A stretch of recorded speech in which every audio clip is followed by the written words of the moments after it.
नमस्कार, आप देख रहे हैं स्टार्टअप मंत्र। मैं हूं आपके साथ प्रशांत पांडे। एक ऐसा शो जहां पर हम स्टार्टअप इकोसिस्टम की बारीकियों को बहुत ही आसान भाषा में आपके समक्ष लेकर आते हैं। हमारी कोशिश ये होती है कि हम जो पूरी ये स्टार्टअप की दुनिया है जो बहुत तेजी से बढ़ रही है, भारत का जो स्टार्टअप इकोसिस्टम है वो दुनिया में तीसरे स्थान पर है। और जाहिर सी बात है, इतने कम वक्त में जो पहचान बनाई है उसने इसकी अच्छाइयों को पूरी दुनिया के सामने लाकर रख दिया है। और यही वजह है कि हम हर हफ्ते अलग अलग सेक्टर्स की बात करते हैं, दिग्गजों से खास चर्चाएं करते हैं और कोशिश करते हैं कि आपको बताएं कि आखिर स्टार्टअप वर्ल्ड के इन सेक्टर्स ने किस तरह से अपनी सक्सेस स्टोरी को आगे बढ़ाया, ग्रोथ की स्टोरी को आगे बढ़ाया, इनके आगे के क्या प्लान्स हैं और आखिर इस पूरे वर्ल्ड में किन बातों का विशेष रूप से ध्यान रखना चाहिए। हमने कोशिश की कि इस शो को इस तरह से स्ट्रक्चर करें कि जो यंग एंटरप्रेन्योर हमें सुनते हैं, हमें शोज में एडमायर करते हैं, उनकी बेहतरी हो पाए, उन्हें समझ में आए कि आखिर उन्हें अपना कारोबार बढ़ाना है या कोई नया यंग एंटरप्रेन्योर है जिसे स्टार्टअप शुरू करना है, तो उसे एक आइडिया हो पाए कि आखिर वो अपना कारोबार किस दिशा में लेकर जा सकता है, किन किन बातों का ख्याल रखना होता है और साथ ही इस क्षेत्र की अपने चैलेंजेस क्या हैं, आखिर कहां पर आपको क्रिटिकल होना है, इस क्षेत्र की संभावनाएं क्या हैं, किन किन पहलुओं पर विशेष ध्यान देने की आवश्यकता है। जी हाँ, हम जानते हैं कि किस तरह से भारत ने बहुत तेजी से स्टार्टअप की दुनिया में अपना मुकाम बनाया है और यही वजह है कि खुद प्रधानमंत्री नरेंद्र मोदी कई मंच से कह चुके हैं कि जो विकसित भारत का लक्ष्य है वो बगैर स्टार्टअप्स के योगदान के नहीं पूरा होने वाला है। और ऐसे ऐसे सॉल्यूशंस स्टार्टअप्स लेकर आते हैं जो वाकई हैरान करता है। एक वक्त था जब ट्रेडिशनल कारोबार जो था, परंपरागत जो कारोबार था, वो गिने चुने सॉल्यूशंस के साथ सामने आता था, लेकिन आज एक क्षेत्र में ही ऐसे ऐसे सॉल्यूशन सामने आते हैं कि कंज्यूमर को सीधा बेनिफिट मिलता है और यही वजह है कि वो स्टार्टअप बहुत कम वक्त में अपना मुकाम बना पाते हैं। आज इसी तरह की खास चर्चाएं हम लेकर आएंगे। जो कार्यक्रम का पहला हिस्सा है उसमें मैं जोड़ना चाहूंगा एक बेहद ही दिग्गज को। जी हाँ, हमारे साथ हैं गौरव वी के सिंघवी साहब, जो कि को फाउंडर हैं अविन्या वेंचर्स से। लेकिन सिर्फ यही पहचान नहीं है, एक बड़ी पहचान रही है, एक अच्छा खासा तजुर्बा रहा है और 100 से ज्यादा स्टार्टअप्स में इन्वेस्ट कर चुके हैं, उन्हें मुकाम बनाने में मदद कर चुके हैं। और मैं नाम लूंगा तो आप हैरान रह जाएंगे, ओयो हो गया, फार्म इजी हो गया, भारत पे ऐसे दिग्गज स्टार्टअप्स जो है उसमें योगदान रहा है गौरव सिंघवी का और लगातार वो नए नए आइडियाज को प्रोत्साहन दे रहे हैं। गौरव जी, बहुत बहुत स्वागत है आपका। अच्छा लग रहा है आपसे इस चर्चा की शुरुआत करते हुए। एक ब्रीफ इंट्रोडक्शन जो मैंने दिया वो शायद आपकी पहचान के लिए बस हमारे दर्शकों को आइडिया हो जाए उसके लिए काफी थी। लेकिन हमें बताइए, ये सोच कहां से शुरू हुई, आप कर क्या रहे थे पहले और किस तरह से आपने स्टार्टअप की दुनिया में कदम रखा, उसके पीछे का विजन क्या था और ये जो रिश्ता था स्टार्टअप से, ये किस तरह से जुड़ा। प्रशांत जी, मेरा जो पूरा सफर चालू हुआ है, मैं एक चार्टर्ड अकाउंटेंट हूँ और करीबन 22 साल तक मैं इन्वेस्टमेंट बैंकर था। और करीबन 2016 में मैंने अपनी जर्नी एक एंजल इन्वेस्टर की तरह चालू करी। तो 2016 में छोटे-छोटे 3, 4, 5 पहले साल में चेक लिखे और फिर धीरे-धीरे करते इस पर्टिकुलर एसेट क्लास के साथ में या इस पर्टिकुलर निवेश के साथ में मेरा एक लगाव हो गया। मुझे लगा कि इससे जिस तरह से हम इकोनॉमी को मदद कर सकते हैं और अपनी खुद की ग्रोथ भी कर सकते हैं, मतलब फाइनेंशियल बेनिफिट भी है और इकोनॉमी को भी ग्रोथ है। बिकॉज यदि आप स्टार्टअप्स को मदद करते हो तो जो भी पैसा आप इन्वेस्ट करते हो वो डायरेक्ट इकोनॉमी में जाता है और वो लोगों के लिए रोजगार क्रिएट करता है और उसका डायरेक्ट बेनिफिट आपको भी मिलता है, बिकॉज मल्टीप्लायर यदि मिलते हैं तो वो भी होता है। तो वो मैं करता चला गया और इसी जर्नी में करीबन 110 112 कंपनियों में मैंने पिछले 8-9 सालों के अंदर इन्वेस्ट किया है। और उसके अलावा जो बाकी सारी कंपनियां जिनके साथ में भी फाउंडर सर्कल, इवॉल्वमैक्स, अविन्य, जिनके साथ में मैं जुड़ा हुआ हूँ, करीबन 200-250 कंपनियों में हमने इन्वेस्ट किया होगा। तो यूनिक करीबन 250 से 300 कंपनियों में मैंने डायरेक्टली और इनडायरेक्टली इन्वेस्ट किया है इस माध्यम से। बहुत खूब गौरव, और ये बड़ा दिलचस्प है कि एज अ इन्वेस्टमेंट बैंकर आपने तजुर्बा लिया, आपने हर बारीकी को देखा और जब स्टार्टअप की दुनिया में कूदे तो वहां भी आपने झंडे गाड़े। और ये वाकई अपने आप में इंस्पायर करने वाली बात है। जो भी यंग एंटरप्रेन्योर सुन रहे होंगे, देखिए, हम अक्सर लोगों को ना उनकी सफलता में देखते हैं, उनकी पोजीशन में देखते हैं, लेकिन उसके पीछे जो उनकी यात्रा है वो जानना बेहद ज़रूरी है और स्टार्टअप मंत्र का मकसद यही है। गौरव, ज़रा अब चूंकि टीवी का दर्शक या यंग एंटरप्रेन्योर इन्वेस्टमेंट और बाकी चीज़ों को लेकर इस लिहाज से भी आपको परखेंगे कि आपने कौन कौन से दिग्गजों के साथ काम किया है, तो हमें बताएं कि आखिर कौन कौन से दिग्गज स्टार्टअप्स थे जहां पर आपने इन्वेस्ट किया, और ज़रा फंडिंग के बारे में भी अपने जानकारी दें। देखिए, कंपनियों से तो मैं यदि जुड़ा हुआ हूँ, तो मैंने भारत पे के फर्स्ट राउंड में भी इन्वेस्ट किया है, ब्लू स्पार्ट में किया है, ज़िप में किया है और बहुत सारी कंपनियां हैं। मतलब लिस्ट यदि देखेंगे तो बहुत सारी सक्सेसफुल कंपनीज हैं, स्टार्टअप्स हैं, जिसके अंदर मेरा इन्वेस्टमेंट रहा है। अब यदि मैं आज की बात करूं कि आज कैसे चीजें चल रही है और क्या हो रहा है, तो जो भी लोग अच्छा काम कर रहे हैं, उनको पैसा मिल रहा है। बट आज के यदि 2 या 3 साल पहले यदि आप जो पूरी की पूरी सेंट्रिसिटी थी कि आप कस्टमर एक्वायर करो, उससे पूरी की पूरी सेंट्रिसिटी हो गई है यूनिट इकोनॉमिक्स को लेके, कि आप एक अच्छा प्रोडक्ट बनाएं, एक लॉन्ग टर्म बिजनेस क्रिएट करें और एक प्रॉफिट, मतलब आने वाले समय के अंदर हो सकता है कि अगले 2 साल तक या आप 5 क्वार्टर तक या 10 क्वार्टर तक या 12 क्वार्टर तक प्रॉफिट नहीं जनरेट कर पाए, लेकिन उसके बाद में there has to be a visibility of a profit और there has to be a visibility of sustainability of the business. तो वो एक बहुत बड़ा परिवर्तन आया है जनवरी 2022 के बाद में। मेरे को लगता है कि 2022 से पहले तक जो पूरा का पूरा फोकस था वो था कस्टमर एक्विजिशन के ऊपर, नंबर्स के ऊपर, लीड्स के ऊपर, डाउनलोड्स के ऊपर। लेकिन 2000 जनवरी 2022 के बाद में एक पूरा नया समय चालू हुआ है, जहां पे कि यूनिट इकोनॉमिक्स को लेके, सस्टेनेबिलिटी को लेके, long term existence of the company को लेके, रियल बिजनेस को लेके एक नई चीज चालू हुई है। और इंडिया बहुत मैच्योर हुआ है। मतलब मैं आपको कह सकता हूं 2016 से मैं जुड़ा हुआ हूं स्टार्टअप क्षेत्र में, और 2016 से लेके अभी तक बहुत ज्यादा हम मैच्योर हुए हैं। फाउंडर्स बहुत मैच्योर आ रहे हैं। फाउंडर्स जिस तरह से अब चीजों को अप्रोच करते हैं, या जिस तरह से वो अपने आइडिया को प्रेजेंट करते हैं, या उनकी जो एग्जीक्यूशन एबिलिटी है, वही बहुत इंप्रूव हुई है। तो मतलब मैं बहुत सकारात्मक हूं, या मेरे को लगता है कि आने वाले समय के अंदर हिंदुस्तान से बहुत सारे यूनिकॉर्न्स निकलने वाले हैं। मतलब मैं यदि ओवरऑल बात करूं तो आपको, यदि पिछला भले ही 1 साल 1.5 साल थोड़ा बहुत इन्वेस्टमेंट कम हुआ होगा, लेकिन वापस पिछले 1 क्वार्टर से हमारे को इन्वेस्टमेंट की गति बढ़ती हुई दिखाई दे रही है, और हमें लगता है कि आने वाले 2-3 क्वार्टर में ये बहुत तेजी से बढ़ेगा। तो मुझे जो सबसे अच्छी बात गौरव लगी ना, ये जो आंसर में, कि एक लाइन सोच लीजिए, जो अच्छे लोग हैं, स्मार्ट लोग हैं, जिनके पास एक क्लैरिटी है, कंसिस्टेंसी है, उनको पैसा मिल रहा है कारोबार के लिए। तो ऐसा वो चुनौती नहीं है। भारत में लोग इन्वेस्ट कर रहे हैं आइडिया में, लेकिन आइडिया का लॉन्ग टर्म जो एग्जीक्यूशन है वो बहुत मायने रखता है। और जिस तरह से गौरव को आपने देखा कि ओयो, ब्लू स्मार्ट, फार्म इजी, बियर्डो, ये तमाम नाम हैं जो इनकी सफलता की कहानी कह रहे हैं। चलिए, मेरा अगला सवाल खास तौर पे गौरव आपसे है कि जो स्टार्टअप का पूरा वर्ल्ड है वो एक्साइट करता है आइडिया लेवल पे। मेरे मन में भी कोई आइडिया आएगा, मैं बहुत उत्साहित हो जाऊंगा, लेकिन एक्साइटमेंट और एग्जीक्यूशन, इन सब को लेकर सबसे अहम बात क्या है? टिप्स क्या देंगे आप? प्रशांत जी, हमारे हमारे स्टार्टअप के वर्ल्ड में कहावत है कि आइडिया की कीमत 10 रुपए होती है और एग्जीक्यूशन की कीमत करोड़ों रुपए होती है।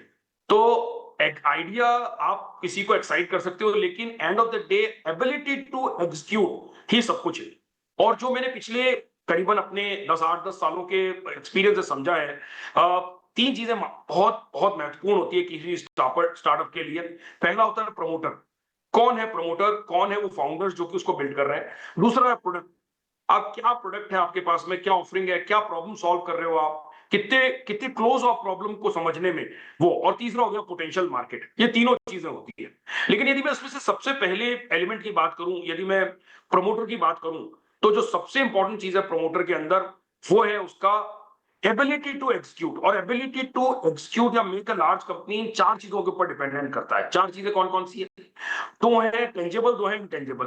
टेंजेबल है एजुकेशन एंड एक्सपीरियंस, इंटेंजेबल है पैशन और एटीट्यूड।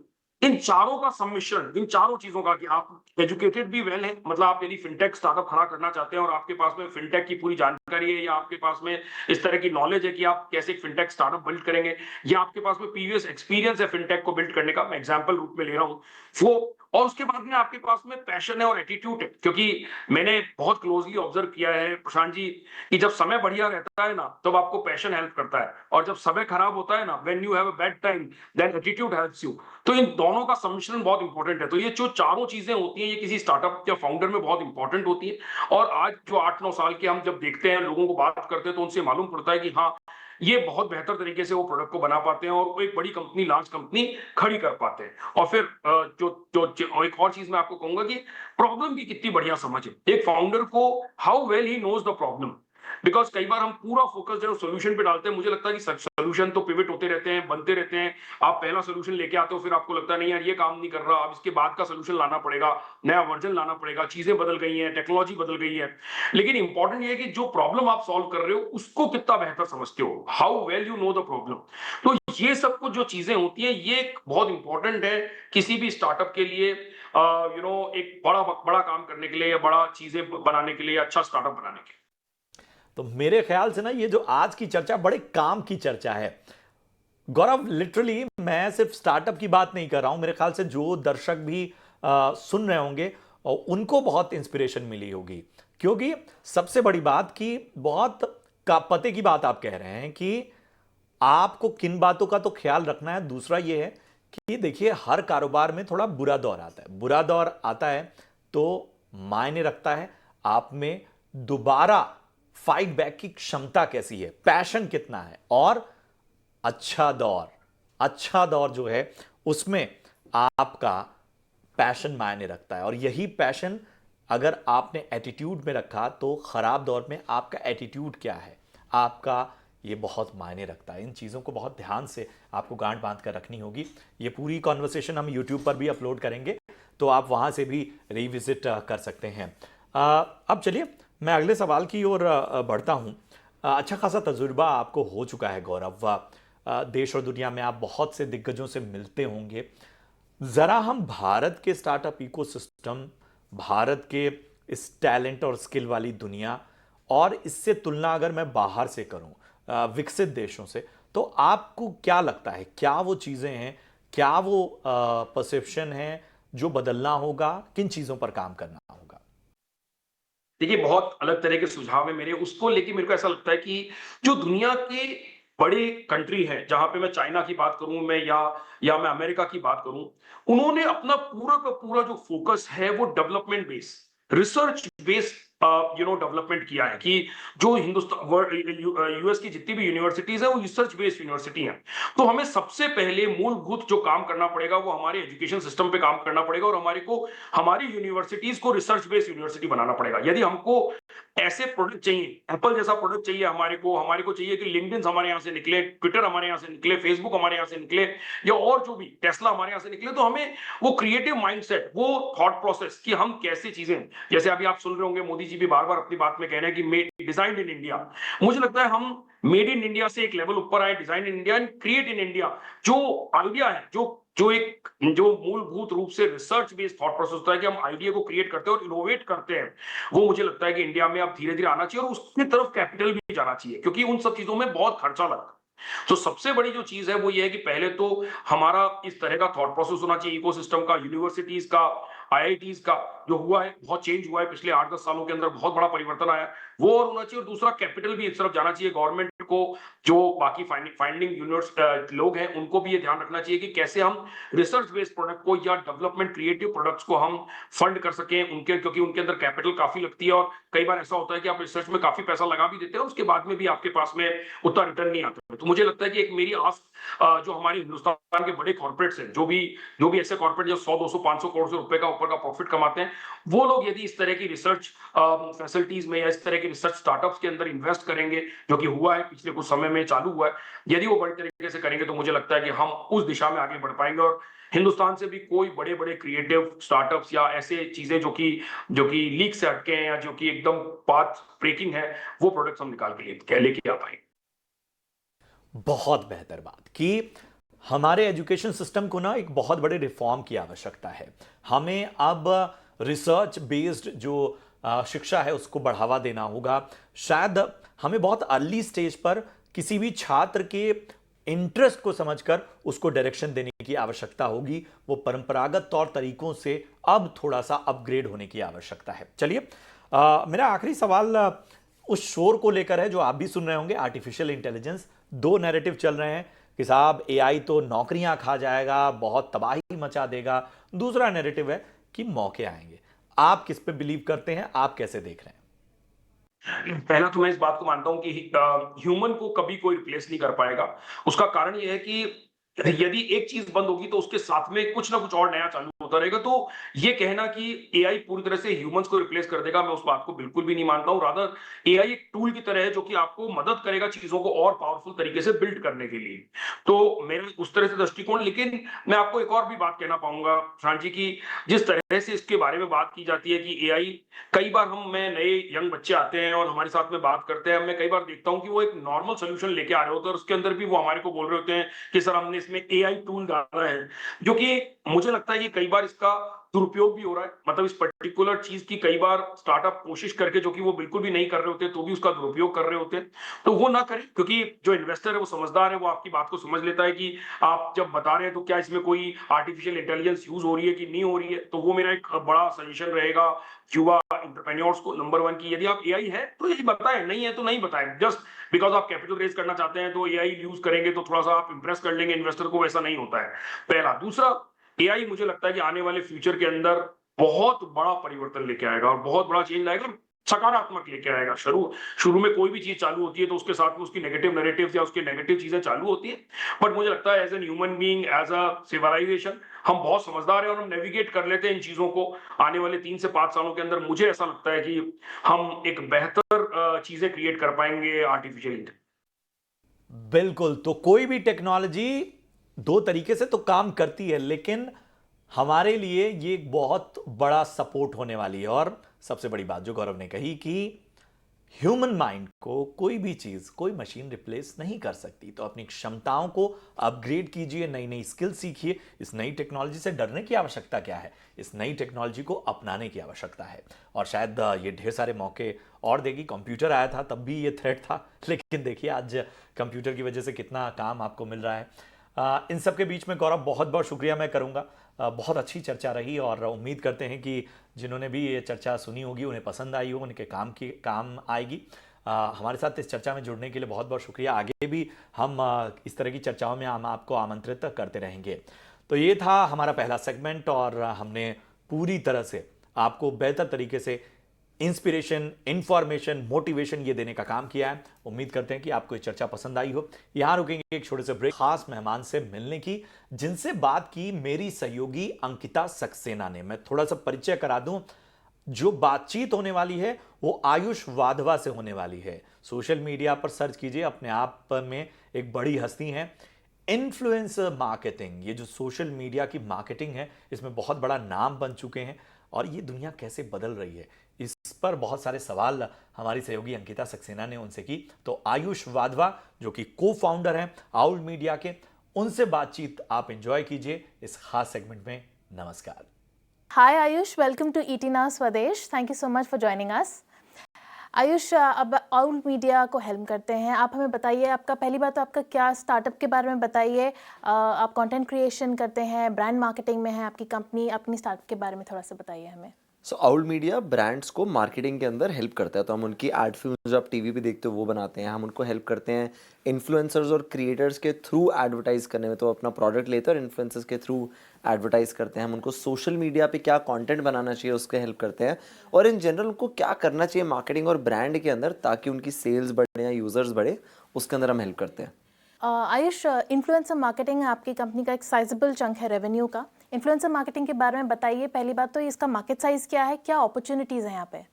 इन्फ्लुएंसर मार्केटिंग अभी इंडिया में 3000 करोड़ प्लस का मार्केट साइज है, बट मोर देन दैट अभी तो ब्रांड्स ने लेवरेज करना शुरू भी नहीं करा है। मतलब अगर आप बड़े किसी ब्रांड को देखें जैसे यूनिलीवर या फिर पीएनजी या रैकेट जैसे ब्रांड को, तो बहुत ही छोटा वो जो अपना मार्केटिंग बजट है वो इन्फ्लुएंसर मार्केटिंग में स्पेंड करते हैं। उनका मेन बजट तो अभी भी बाकी मीडियम्स में जा रहा है। तो अभी तो हम सिर्फ सरफेस पे इन्फ्लुएंसर मार्केटिंग के, और जैसे जैसे क्रिएटर्स और बढ़ेंगे, जैसे जैसे लोग कंटेंट और कंज्यूम करना शुरू करेंगे, ये मार्केट और इंडस्ट्री बहुत बड़ी होने वाली है। अभी तो बहुत शुरू के दिन है इस मार्केट के। आयुष, आप एक यंग स्टार्टअप फाउंडर हैं। हमारा जो शो है वो स्टार्टअप्स के बारे में है। आप यंग स्टार्टअप फाउंडर्स को क्या एडवाइस देना चाहेंगे जो अभी स्टार्टअप कर रहे हैं? मुझे लगता है कि शुरू शुरू में बहुत सारे जो फाउंडर्स होते हैं ना, वो बहुत ज़्यादा प्लानिंग करते हैं, बहुत ज़्यादा सोचते हैं, बहुत बढ़िया आइडिया निकाल लेते हैं और उनको लगता है कि उनका 50% काम हो गया, जबकि ये शायद 5% भी नहीं है। जो एक्चुअल काम है वो एग्जीक्यूशन है। एक्चुअली आपको काम करना, पहला तो ये तो एग्जीक्यूशन पे फोकस करना सबसे ज़्यादा ज़रूरी है। अगर आपने एक्चुअली कुछ काम प्रोग्रेस नहीं करी है तो आपने कुछ नहीं करा है। आइडिया आज के टाइम पे एकदम ही यूजलेस है। दूसरी चीज़ जो मैं सबको बोलता हूँ कि एक स्टार्टअप फाउंडर कभी कभी अपनी ईगो में चले जाते हैं। प्लीज़ लोगों से हेल्प मांगना सीखो। आपको इस जर्नी में इतनी ज़्यादा हेल्प मांगनी होगी कि always ask for help. So never be ashamed. कभी भी शर्मिंदा ना हो कि यार मैं हेल्प मांग सकता हूँ कि नहीं मांग सकता। Be very shameless in asking for help. And lastly मुझे लगता है कि हर स्टार्टअप फाउंडर को आज मतलब बियॉन्ड देमसेल्व्स, और यंग फाउंडर्स ये फोकस नहीं करते। उनको लगता है कि मैं ही हूँ जो कंपनी चला रहा हूँ। अपनी टीम पे फोकस करो, एक अच्छी टीम बनाओ। एक स्टार्टअप फाउंडर का काम है कंपनी में पैसा लेके आना और टीम बनाना। टीम का काम है उस गोल को, उस विजन को पूरा करना। तो आपका काम होना चाहिए कि आप जितने अच्छे टीम मेंबर्स लाके उनके साथ टाइम स्पेंड करके, उनको ट्रेन करके, उनको जो दे सकते हो आप अपनी तरफ से सब कुछ दे के, that is what you need to do as a startup founder today. Alright Ayush, thank you so much. बहुत इंसाइटफुल थी conversation. Thank you so much for joining us. Thank you so much.